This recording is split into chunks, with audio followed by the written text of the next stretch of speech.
trying to show the whole animation, but I can't get the recording to start fast enough. Chapter 4, Judgment Day.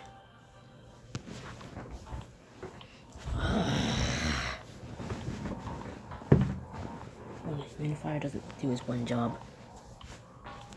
I still can't breathe. It's the morning of your third day at Pendergast College, It's the morning of your third day at Pendergast College of Elemental Magics, and you're already in trouble. You pace back and forth in front of Dean Coffey's office, dreading entering and facing the possibility of being expelled. I can't believe this is happening. You jump out of the shuffling sound from the end of the hall and straighten up, thinking it might be the Dean. But you deflate as Beckett rounds the corner. I'm surprised you made it here before me. I assume you get lost with how sad and inept you are. You're the one who got us into this mess. Me? How do you possibly figure? Because you are so distractingly cute. Duh.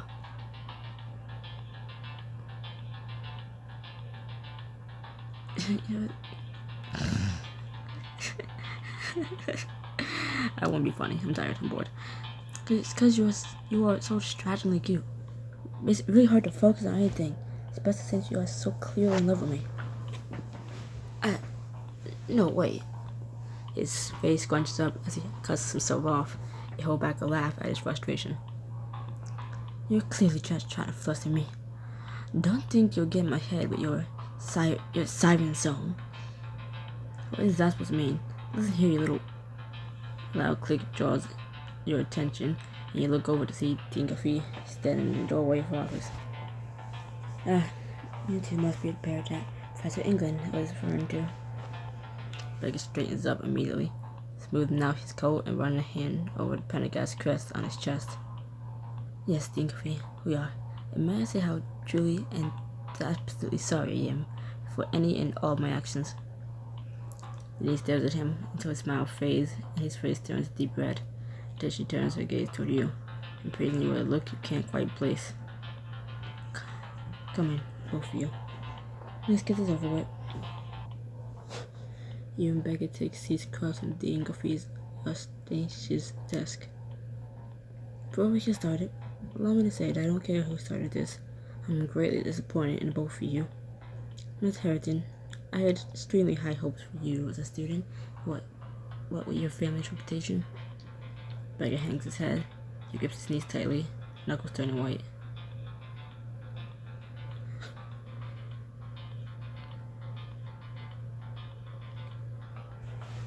Dean Coffey, this is all a misunderstanding. I was the cause initially, but I assure you that none of this was my intention. Dean turns sharply toward you, and you sit up a little straighter, meeting her gaze. I appreciate your candor, Mr. Snyder, but it doesn't excuse Mr. Harrington's action in this. Next to you, Beckett's grip relaxes just a bit. Mr. Harrington, considering your excellent transcripts and undeniable potential, you will not be expelled today. Feel the tension shift as Beckett exhales. Thank you, ma'am. You won't regret. Dean holds up her hand to quiet him and turns her burning gaze onto you. You, however, seemingly came out of nowhere and think that Pendergast's rules don't apply to you, No, of course not. Excuse me, Dean Coffey, but it was an accident. The spell got nowhere that got blown out of proportion. Your eyes widen as you look over at Beckett, but it doesn't look in your direction. The Dean steeples her fingers and is silent for a moment. Lucky for you, Elijah. Someone has already made a case for you to stay. One a bit more compelling to Mr. Harrington's. But wait, who would do that? Someone who apparently cares whether or not you continue your education here. But I want you to make sure you know the severity of your actions. Both of you will be required to put in school service hours after punishment. Of course, absolutely. Whatever we have to do. So be it. Arrive at the library at 8 this evening to receive your assignments. Thank you so much, Dean Coffey. Really, I promise you this won't happen again. It had better not. I'm not a woman known for second chances, and you can't expect that and you can expect that any further incidents will result in explosion. Do I make myself clear? You and Becky both nod as an uncomfortable silence drifts over the three of you. Well, what are you waiting for? Leave. Without another word, you and Beckett gather your things and leave her office. I can't believe we made it out there in one piece. That woman is terrifying. That woman is a genius. A real savant of the current magical education landscape. 100% the scariest person I ever met. You laugh, relieved now that there's no impending threat of explosion. Beckett fights a smile. As your laughter dies away, Beckett clears her throat, straightening. I should go. When this class starts pretty soon. I'll see you later, I suppose. Right. Sure. As you watch him walk down the hall, see a curious face surrounded by a nest of wild hair, peering at you from around the corner of a side hallway. Is she a teacher? As you start to walk toward her, she disappears behind the wall. When you finally reach the spot, she's gone. Later that day, you head to the greenhouse for your first natural studies class.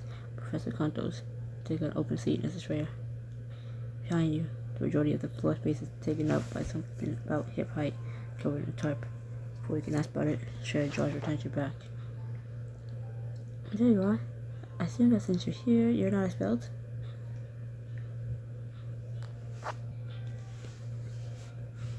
Yeah, Beckett totally vouched for me. Heriton? That's a shock. He seems like quite the stuck-up little brat. Maybe he had a change of heart? Really, I'm not gonna question it. I never expect to be at Pendergast, but I can't just leave, you know what I mean? It seems like magic is starting to grow on you. It's not just that. I got this letter from my parents this morning. Well, I guess it's an email. Right. Tuneless communication system at Pendergast is really automated and state-of-the-art. It only records incoming messages, but it filters and sorts them before transcribing them on these records. You know a lot about it.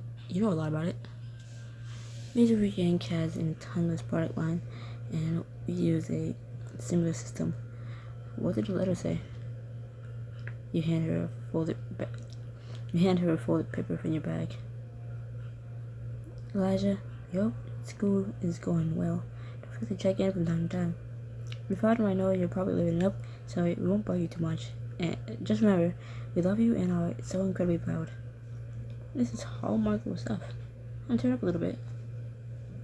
I know, right? I can't let them down. Our offer wasn't working for me. But Pendergast, it's different here. It feels so right. Professor Contos comes through the greenhouse door, straightening his vest. I'm disoriented for some reason, and also my voice just left me. Good morning, class. So then, please, we're gonna start the year off with a very special and exciting lecture today. What do you think's under the tarp? I just hope it's not a giant fly trap. I swear the one by the door sniffed me on the way in. She shudders and you laugh to yourself before turning back to Professor Contos. Today's lesson is about one of the most important things in the ton will ever learn. Companion magic. Excited whispering instantly fills the classroom. You turn to see the tarp behind you, rippling a bit. It's like something behind it is breathing. And what's companion magic? As most of you know, many spells can only be cast when a ton combines their magic with that of another magical being. Now, if there aren't any other ton around, you can find yourself in quite a situation if you need to do companion magic arises. And so, he strides across the room purposely. He whips the tarp off of three fenced-in squares. Of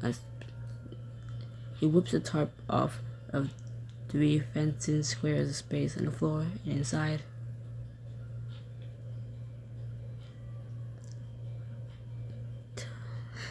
This one's the cutest. No, wait, this one's cuter. Those are also cute. Oh my god. The class leans in closer. You Crane to get a better look at the creatures. These are just a few of the magical creatures that hold enough potential to channel companion magic. We call them familiars. The Harloo is a fierce and independent companion. Build his trust true and will fight for the tooth and nail, even when no magic is required. One of the small puppy-like creatures yips cheerfully. It chases its tail before disappearing into dead air and reappearing a few feet away. Huh?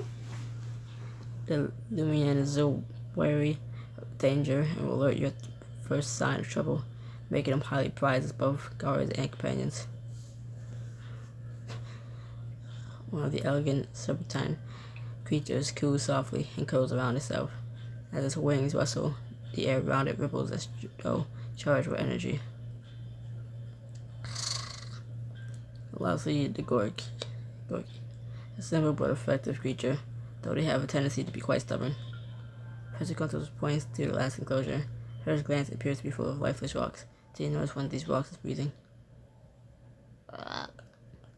My friends at Companion Breed and Go sent us over a professional litter for all of you to choose from, so please, make a neat line. Everyone jostles each other on their way to the back, pushing and squeezing as they try to be first in line. It's so cool. Which one are you gonna get? I had my heart set on the mean since I was a young girl. They're such regal creatures. How about you? But choose your familiar. Choose carefully as a companion will wait you for the duration of your studies at Prendergast.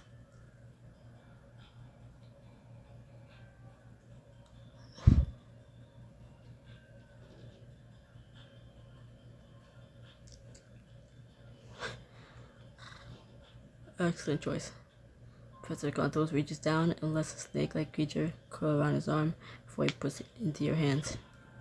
Now, what would you like to name him? I'm really sad because I would have called it Luna, but he said him, so now, I don't know.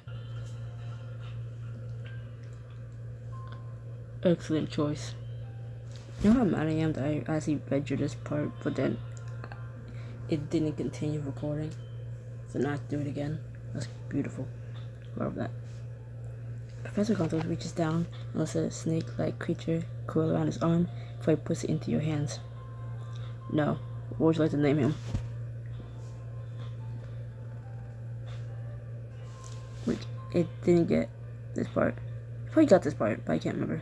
But I don't care, so I'm redoing it. So, like, it was this part where I thought I hit record again, but it didn't. So I just redid everything else. Cause what the fuck? You look like a Loomis, don't you, boy? Loomis chirps cheerfully and it winds up your arm, finally perch it on your shoulder. Take the rest of the class to get acquainted with your new friend. And remember, a familiar is not a pet, it's a partner. If you want them to put their trust in you, you must do the same. With that, Professor Contos wanders back to his desk, while the rest of the class coos loudly over their new familiars. I can't believe this. I know. I always wanted a Lumian, but my mother said the only way an animal was coming into our house was in a garment bag. Her new Lumian squawked, gliding behind her and peeking over her shoulder. Oh, don't worry, my little Chi-Chi. My mother is nowhere close here, and I would never let her hurt you. Chi-Chi? It's a nickname, short for Gucci, because my Lumian is just as iconic. Loomis hesitantly glides across the tray and sniffs at Chi-Chi. Then a Lumian squawks at Loomis, and he races back to you, jumping back into your lap. You run a soothing hand over Loomis's back. His scales are shiny, but soft like feather down. I hope I'm good at this.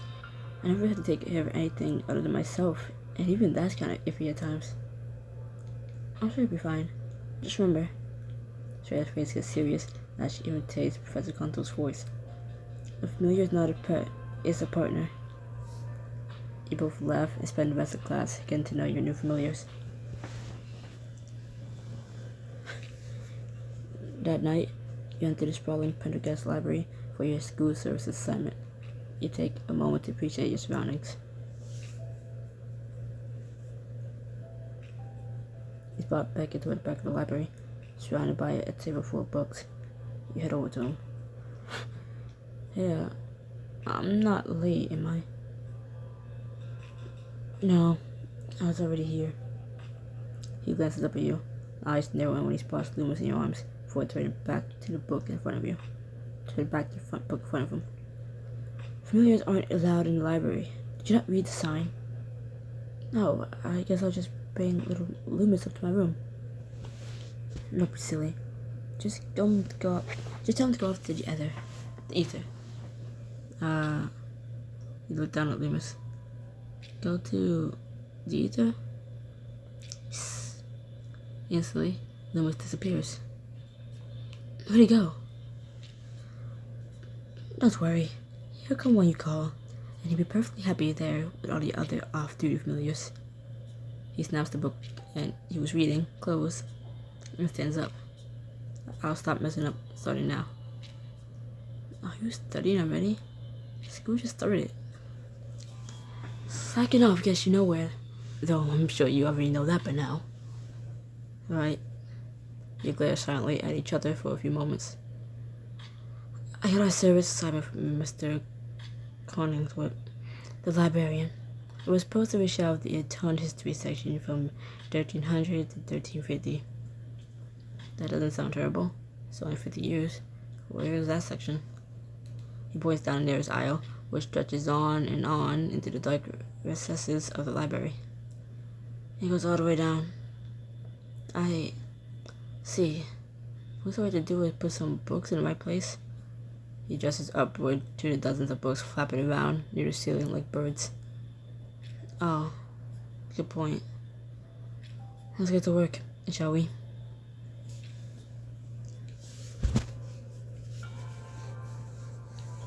I was good at doing a snooty voice for Alistair and it was summer. For some reason I can't do it for Beckett. I lost it. I lost my touch. An hour later, you stand in the aisle with your back to Beckett. You slot yet another book back to your shelf in front of you, only to have the next one do it, get up and fly away. This is torture. Tell me about it. This is making even me hate the library. There's a brief silence, and you turn around, leaning against the bookshelf behind you. You watch Beckett's back as he shoves a book effortlessly, then another. So this morning I got a few offers.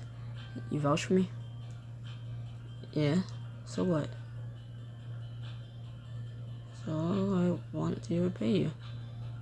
I don't want to have to owe you anything, so what can I do to make it up to you? Please, like you have anything I would want. Besides, I feel I owed you one for telling Dean it wasn't my fault. Don't make a thing out of it. Are you always like this? Beckett rolls around, his lip curling into a sneer. Like what, exactly? Like this. Mean, spiteful. Not everyone's out to get you, you know. Obviously, I don't think that's the case. His brow creases as he frowns, struggling to find words. And this is important to me. School. I have to do well. I have to excel. He turns his back to you and lifts his hands.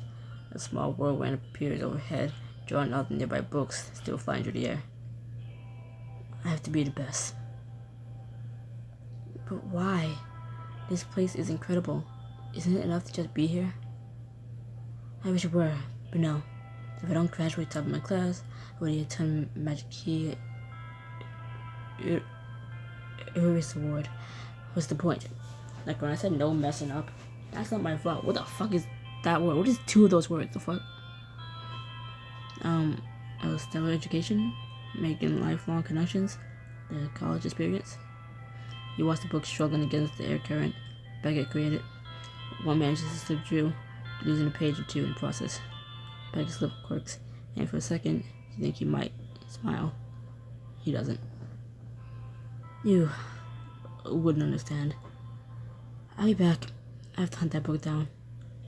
There's a chance to get to know Beckett better, and maybe become friends.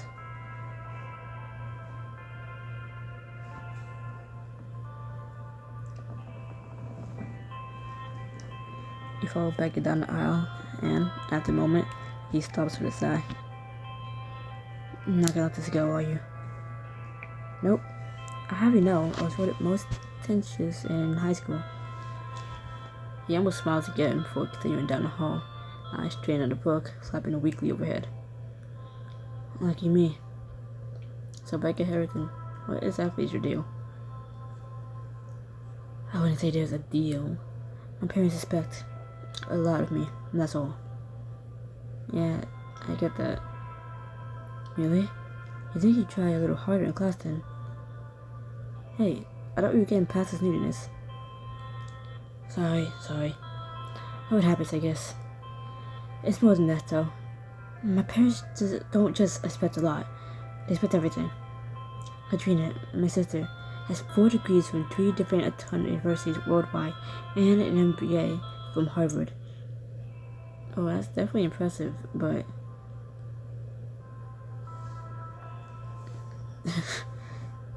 Does she have your incredible good looks? Beckett glances away and clears his throat. I don't know if I'd say I'm all that good looking. Well, I would. Still, my sister always had the looks in the family. She's also Miss Massachusetts and the Miss America pageant. Oh. The book turns sharply to the left, and you follow it. Every book in the aisle is a vibrant shade of green, and you get the distant smell of freshly mowed grass. And on top of all that, she's a humanitarian. She speaks 8 languages, and she even spent time studying at Lee Cordon Bleu. Wow, how much older than you is she? She's only 28. Come on, it's just unfair. I know, right? The worst part is she's honestly the nicest, most caring person I ever met. Look at me. I haven't even accomplished anything yet, and I'm already a curmudgeonly jerk. Beckett, listen to me. You are. You wait until he stops walking and turns to face you. First of all, don't you have to be at least 50 to get the title of curmudgeon? Is this helpful? You roll your eye before continuing. And second of all, you can't try to live up to other people's expectations of yourself. It's hard enough to listen to your own. And you just said and done. My expectations for myself are pretty high too. Yeah, that's kind of obvious. Just remember to set attainable goals. You look up and see that the book has changed course again. You fall to a dark clove where you're faced with a set of stairs. You see the book at the top of the staircase and start to climb. Instead of worrying about how many boards you have, start with something closer to home. Something you can achieve easily and feel good about. Like, finish that volume on manipulating shields and ward magic I checked out the other day. Sure. Or something more fun, maybe? Like finishing the companion volume on reversing manipulations and shields and ward magic? No, fun. The book angles sharply into a brightly lit corridor. Whoa, there's a whole art gallery in here? You realize that Beckett is unfazed as he continues to hunt down the book. You trip after him. It's gotta be something that you do just for the hell of it. I do sometimes enjoy yoga. Really? It's excellent practice for focusing yourself for casting. And it's relaxing. Hey, no, just me. You finally get right underneath the book. Beckett points at it, attempting a spell, but it dodges just in time and flits away. Shoot. He glances at you from the corner of his eye, pausing for a moment. What about you? What do you do for fun?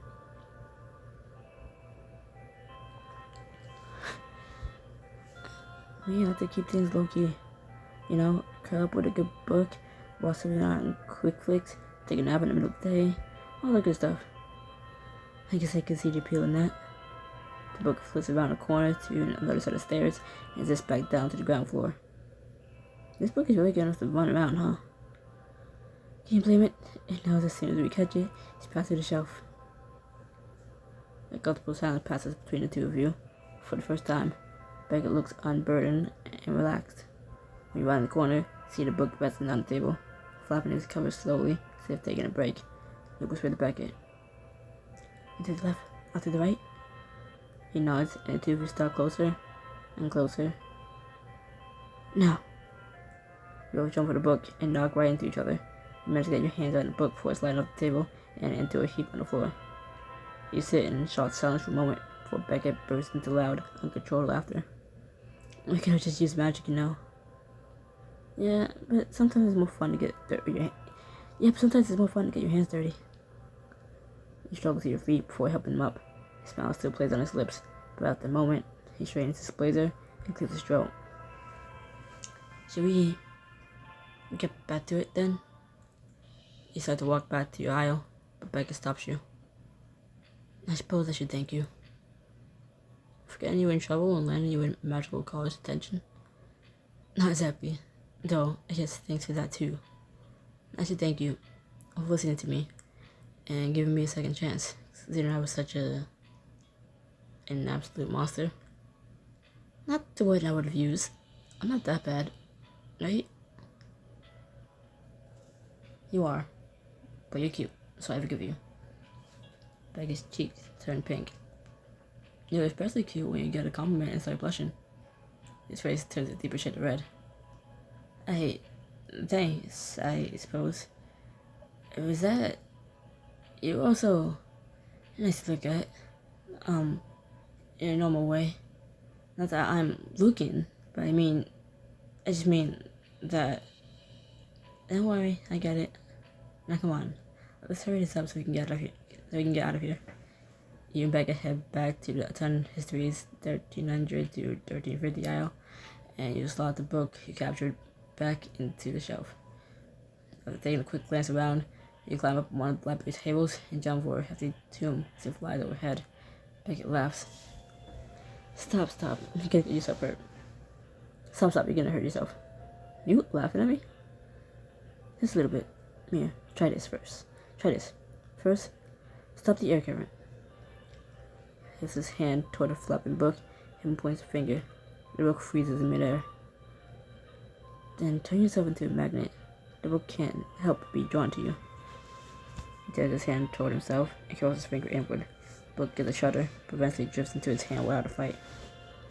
They also like it when you stroke their spines. They're more likely to stay on the shelf if they like you. We've been to school for 3 days. How do you know all this? My home library uses a similar filing system. Go ahead and try it. Try it? How am I supposed to make myself a magnet? I literally only know how to conjure fire, and that didn't work out super great last time. Becca sighs.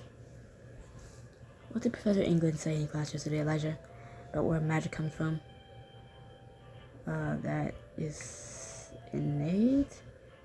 We were born with it? Exactly. The point is, and I'm loath to say this, but you're probably the most powerful student at the school. I'll be shocked if a little spell like this isn't a cakewalk for you. The magic part is trickiest, but perfectly simple with the right temperament, which I'm pleased to be graced with. That doesn't explain how, though.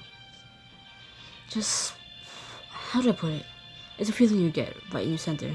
If you focus on it hard enough, you can feel the energy being released. All you have to do is reverse the energy. Draw energy in instead of spelling it out. Now, go ahead, give it a try. Beckett watches you expectantly, half a smirk on his face as you shake your hands out. Okay, first step. Ah! You lift a hand at one of the flapping books and point your finger at it, freezing it in midair. That seems right. You can feel the book touching against the current, straining to fly away. I better reel it in fast.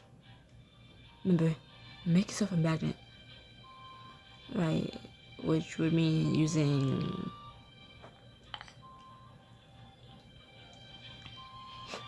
You close your eyes and focus on finding your magical core. You feel a tugging sensation in your belly and try to reverse that feeling. Turn your hand face you and curl your fingers inward. The book shudders and is slowly pulled into your hand by an invisible force. Nice. I just need to get on my shelf. The book wriggles and it flaps in your hand, trying to get free. You gently stroke your finger down the book's spine, and at the moment, it begins to vibrate softly, like a purring cat. It was a good book. You slide into its place on the shelf, and it rests there contently. There you go, on down. I gotta give you credit, Elijah. That technique was flawless. Better than yours? Let's not push the issue.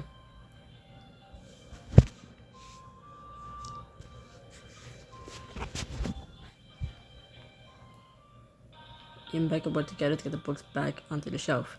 He draws the last book to him, goes to shelf it, then stops. Wow, what's this? Must have flooded over from another section of the library. Another old book? Imagine, this is the first edition Pendergast Compendium. Everything you ever wanted to know about this lauded institution is in here. Up until the 20th century, that is. You're what, such a nerd. Oh, come on. But there's so many fascinating details about his school's history you don't know. Look here. Look, here's the original school seal right here. Was that the familiar crest on the cover? The one you've been seeing around campus, and even now I'm back at Blazer. But instead of the elephant-like Dryxmar in the middle, there's a snake-like creature eating his own tail. What is that? We were the Pendergast overburrows until 1916, when Dean Gray Garden Waite thought the mascot should be a little more. I believe the word used was fun. The rest of the seal was the same though. Typeface, the colors of the shield, but then the 9 elements. 9 elements? There are only 8 colors on the crest. Becca traces her finger around the border of the crest on his blazer, which is deep in red. Deep red in color. Oh yeah, it is. And that's the 9th.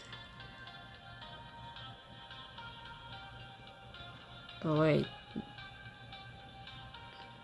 That red looks the same as the other. It clearly does not. This one is obviously Phoenix Fire red, and the other is crimson. I can't see the difference. Obviously. Oh, what is it? The knife one. Oh, I just remembered what it was. I just remembered what the knife one was. Well, what is it? What is it? The knife one. Becca looks around, making sure you're alone. Blood magic. Mastery of natural blood. More like mastery over life itself. Blood adds are the only talent powerful enough to give life, and they can take it away. Just like that. He snaps his finger. You realize you're leaned in closer than totally drawn in. That's why the practice of blood magic has been banned. So the Lieutenant government or whatever just disallowed them. How do you do that to an entire group of people? It's more like they were suppressed. It's the various atonement a person could have, so they weren't made to begin with. How do you not know this stuff? I never paid attention in school, obviously. Becca nods like this is a suitable answer, and you try not to bristle at how easily he accepts it. Because we're not gonna explain to him like, oh, we were like literally a regular person in like a normal non-magic world until we got like pulled into the mirror somehow one day, and now we're here and just discovered like, oh my god, I actually do have magic. But I didn't grow up here. I just grew up in normal human non-magic life. But it's a good enough answer to just say, because I don't pay attention in class, duh. He's like, yeah, that makes sense. But why? Why would they do that? Yeah, follow me. I want to show you something. He leads you to the creepy statue of a 3-headed snake in the back of the room. All of its heads hiss in your direction as you approach. Vega holds out a hand and they settle down. So you're the marble snake whisperer now? This is enchantment. You need special permission to access these archives. Archives. The snakes bend and twist before finally parting out of the way. He followed back at Drew. Huh. I thought I'd be a little more impressive. Back here. Hey, you shouldn't. He chuckles to himself. You shouldn't judge a book by its cover. He laughs harder, but when he realizes you aren't laughing. He laughs harder, but when he realizes you aren't, he straightens up again. Right, well, to answer your question about why they went to such lengths to stop a ton from practicing blood magic, he starts to walk down one of the aisles. There was a man, a while ago, We got crazy experimented on children and all kinds of horrible stuff. They called him the Dread. That's a really good name.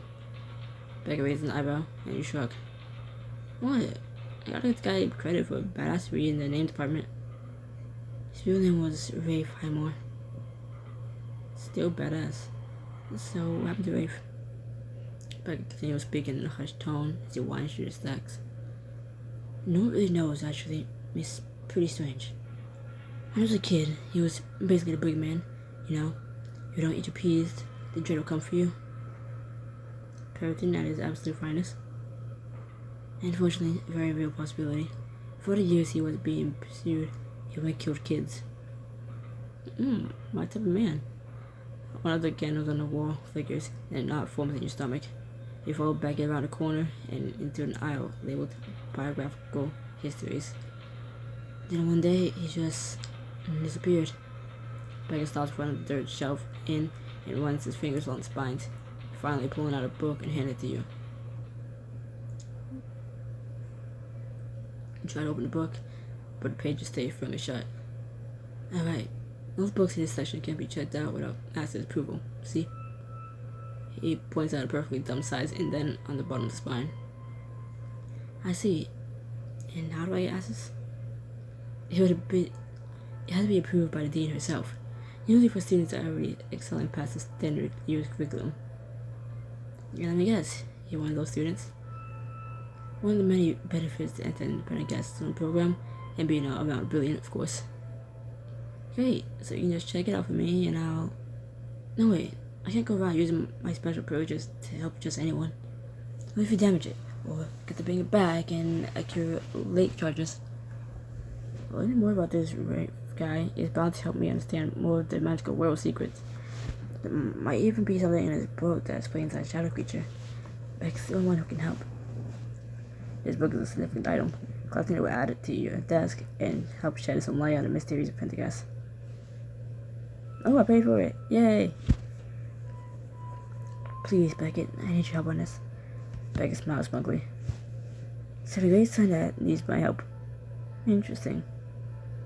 Normally, I have a lot to say about your tone, but just please check it out for me.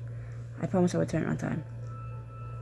He gives you an appraisant look, then reaches over and presses his thumb to the book's spine. The book issues a small hissing sound, and you notice it suddenly feels lighter in your hands.